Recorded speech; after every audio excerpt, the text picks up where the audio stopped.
Olá, meu nome é Fernanda Rondon, eu sou psicóloga aqui desse canal. Esse vídeo aqui é uma continuidade do vídeo anterior. Então, eu estou aqui com uma proposta da gente falar sobre sentimentos e emoções. E assim, eu realmente quero que você não veja o que eu estou trazendo como uma verdade absoluta, porque isso não existe. É só um fragmento, é uma outra forma da gente enxergar o que é emoção e o que é sentimento, para ver se consegue. É como se fosse um atalho inicial para a gente conseguir entrar em toda a complexidade que é esse universo. Bom, se sentimentos são os nossos professores e eu estou dizendo aqui que as emoções são os nossos filhos, como que a gente faz para lidar com tudo isso que existe dentro da gente a todo segundo, a todo momento? Os paralelos entre esse ser emocional e ser uma criança, ao meu ver, é impressionante. Porque a sua criança interior é a sede do quê? Tem sede de emoção. E também há uma semelhança entre a forma como você lida com as suas próprias emoções e a forma como você lida com as crianças reais.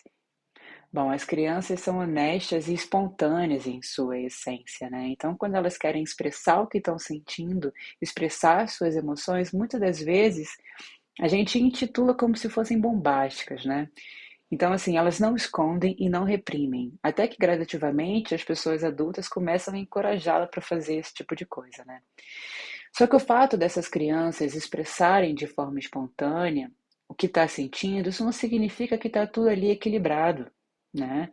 E é com base nisso aqui que eu quero trazer um pouco dessa emoção para você, para a gente aprender que de fato essas emoções, o que a gente sente, é uma coisa bombástica, é algo que vem e que infelizmente muitas das vezes nos leva, ou seja, nós somos arrastados por aquilo.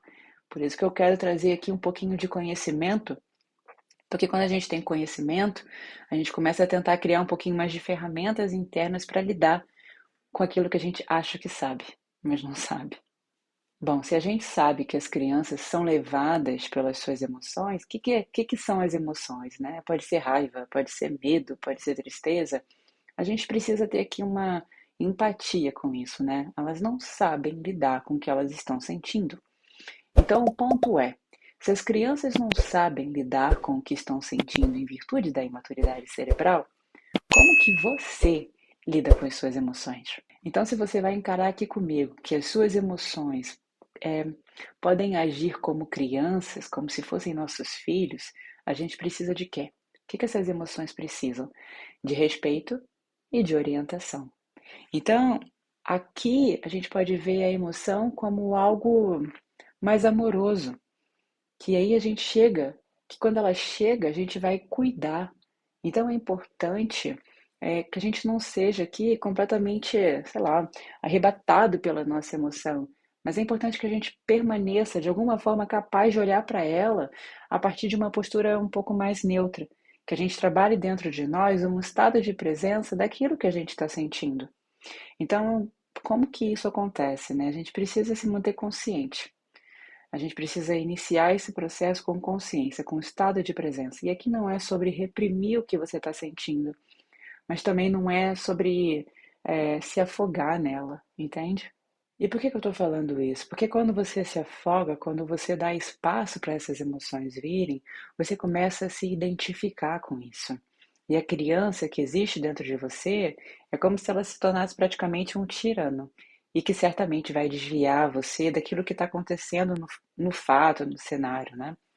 Então a coisa mais importante aqui que você pode fazer com uma emoção é o quê? É permitir que ela entre, que você sinta tudo que está acontecendo, todos os seus aspectos, sem perder a consciência.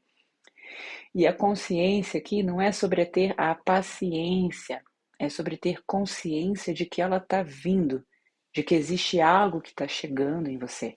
E vamos pegar aqui como exemplo a raiva. Você pode convidar a raiva a estar completamente presente. Basta você pensar em alguma situação. É quase que automático, né? E quando você começa a sentir essa raiva, ela vem passando por todo o seu corpo, né? Vem de todas as formas. E ao mesmo tempo, você observa ela de uma forma neutra. Isso é um estado de consciência que, para mim, é um início de cura. Quando você abraça essa emoção, quando você olha para essa emoção, você começa a perceber que, na verdade, o que está vindo, o que está surgindo, é a partir de algo que você não está compreendendo no externo. E aí a coisa toda começa a mudar. Bom, então vamos lá, vamos aqui para um exemplo. A sua filha bate o joelho na mesa e aí começa a doer muito. Quando esse tipo de coisa acontece, a gente fica chateado, né? E ela começa a gritar de dor. E aí ela vai de volta e chuta a mesa porque tá com raiva do que acabou de acontecer com ela. E aí aquela criança começa a considerar que a mesa é a fonte da dor dela. E o que que a gente precisa fazer aqui? Qual é a recomendação que a gente, depois que começa a estudar um pouco, aprende? Que o que a gente precisa fazer é nomear aquela emoção. E é óbvio que eu não estou dizendo aqui para você chegar e falar assim: ah, isso que você está sentindo é uma raiva. Não. Mas é de dar sugestões à medida que você percebe que a criança tem uma certa capacidade de identificar aquilo que está sentindo. E em um paralelo a isso, isso vale para você como pessoa adulta. Então a gente vai falar assim: será que eu estou com raiva? Será que eu estou sentindo dor? Eu estou me sentindo triste? E não vejo aqui como também só desse lugar de dar nome e ficar tão em sofrimento porque está sendo difícil para você reconhecer o que você está sentindo. Vamos suavizar o processo. Aqui, na verdade, são tentativas. A gente precisa só fazer exercício. E aí a gente começa a fazer o quê? A gente vai transferir a raiz desse problema da mesa, que ela está considerando ali, para a própria criança. Então, a raiva, o que ela está sentindo, não está na mesa. Sou eu que estou machucada. É você que está com raiva. E aí a gente fala o que para aquela criança, né? Sim, eu entendo que o que você está sentindo aqui é uma emoção. E está vindo com uma raiva bem grande, né? E aí a gente abraça isso. O familiar abraça a emoção do filho com a compreensão e com o amor. Então, quando eu faço essa analogia com a criança, é possível que a gente faça com a gente. Então, no momento que a criança está ali, a nossa filha, está se sentindo compreendida e reconhecida, a sua raiva começa a desaparecer gradualmente. E não veja aqui como algo linear, né? Assim, gradativo. Pode ser que vai durar uns 2 dias ainda, 3 dias, e que depois de um tempo do nada ela relembre, mas a questão toda é que é um treino. Então, assim, a dor física ainda pode estar presente também. Talvez ao longo dos dias ela vá sentir essa dor, mas a resistência à dor e a raiva que rodeia pode começar a dissolver. Então, é sobre isso aqui. Tudo precisa ser visto e abraçado à medida que a gente faz esse exercício com a vida. E a criança começa a ver o que? A compaixão e a compreensão nos seus olhos. E isso automaticamente começa a relaxar ela. Então a mesa, que é a causa das emoções, passa a não ser mais tão relevante. E aí a gente começa a ter uma outra relação com quem a gente é, porque a gente abraça a emoção com compreensão, com compaixão, e você muda o foco de atenção daquela criança. Então a gente sai da mesa e a gente vai aqui, ó, para dentro. A gente ensina a criança que ela pode sim assumir a responsabilidade por aquilo ali que ela está sentindo, respeitando, claro, a capacidade dela, né? Respeitando a sensibilidade dela. E você mostra a ela o quê? Que a reação dela é um gatilho externo, né? Então, assim, não é um dado adquirido, é uma questão de escolha. Ó, é uma questão de escolha. Você escolhe o que você vai fazer com aquilo, você escolhe. Isso para mim é liberdade, né? Que é a autonomia interior. Então, assim, você pode escolher se você vai caminhar para esse lugar do mal compreendido, né, de se sentir mal compreendida, ou então o caminho da compreensão. E aí você pode escolher entre lutar e aceitar. Você, ser humano, você, pessoa adulta, pode escolher.